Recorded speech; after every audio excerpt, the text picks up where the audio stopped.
এয়া আমাৰ নিজৰাপাৰ প্ৰাথমিক বিদ্যালয়ৰ আজি অন্তিম দিনৰ ভেকচিন প্ৰতিযোগিতা। আমাৰ এজন ককা আহিছে ভিখাৰী ৰূপত ভেকচিন প্ৰতিযোগিতাত। তেওঁৰ হাতত এখন থালি আছে, চাউল আছে, পইচাও আছে আৰু লগতে বজাৰ কৰি চাগে কিছুমান পাচলি আনিছে, তামোলো আনিছে। আচ্ছা ককা কওকচোন আপুনি ক'ৰ পৰা আহিলে? বলদুঙা। আপুনি যে হাতত থালি লৈ চাউল পইচা বিচাৰি ফুৰিছে কিয়? আপোনাক খাবলৈ অসুবিধা হৈছে নেকি?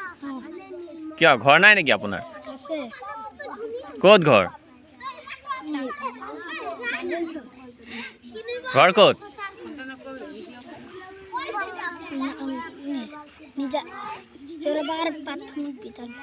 ঘৰটো ক'ত? ঘৰ ঘৰ আছে নে নাই? ক'ত আছে ঘৰ?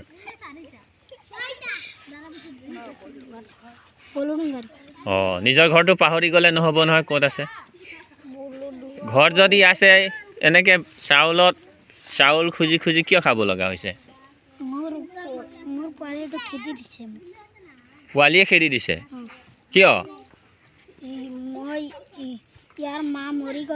অঁ মাটো আপুনি মাৰিলে নেকি? তাৰ মা তবে ল'ৰা ছোৱালী কেইটা আছে? দুটা ল'ৰা ছোৱালী থকাৰ পিছতো আমাৰ ককাই ভিক্ষা খুজি খুজি খাব লগা হৈছে।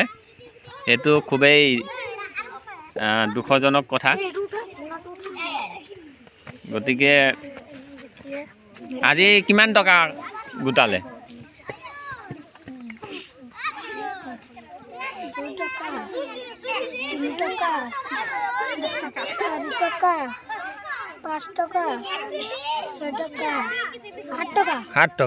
সাত টকা পইচাৰে আজি দিনটো চলিবনে? চলি যাব। অঁ ঠিকে আছে।